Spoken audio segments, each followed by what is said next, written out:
Hello বন্ধুরা, আমি চলে এসেছি সেই টপিকটার উপর আলোচনা করতে যেটা আমি আগের ভিডিওতে বলেছিলাম। আইপিওতে বিনিয়োগ করার আগে কি কি বিষয় খেয়াল করবেন।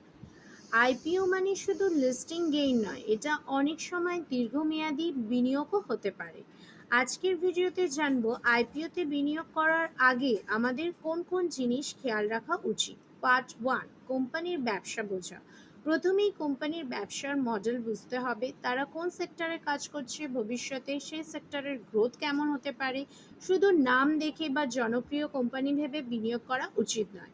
পার্ট 2, ফাইন্যান্সিয়াল ও প্রফিট। কোম্পানির আগের কয়েক বছরের আয়, লাভ, ঋণ এসব দেখা জরুরি। যদি লাভ নিয়মিত বাড়ছে এবং ঋণ কম থাকে তাহলে সেটা বিনিয়োগের জন্য ভালো ইঙ্গিত।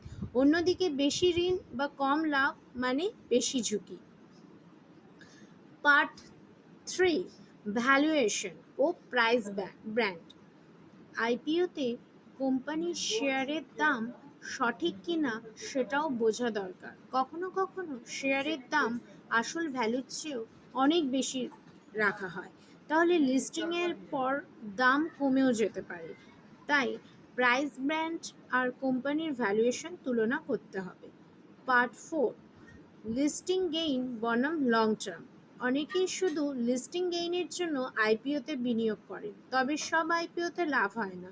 যদি কোম্পানির ভবিষ্যৎ ভালো মনে হয় তাহলে শেয়ারের লম্বা সময় ধরে রাখলেও ভালো রিটার্ন পাওয়া যেতে পারে। তাহলে মনে রাখবেন, আইপিওতে বিনিয়োগ করার আগে কোম্পানির ব্যবসা, ফাইন্যান্সিয়াল, ভ্যালুয়েশন আর নিজের লক্ষ্য সব ভেবেই সিদ্ধান্ত নিন।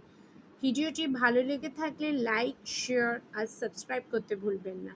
বাই।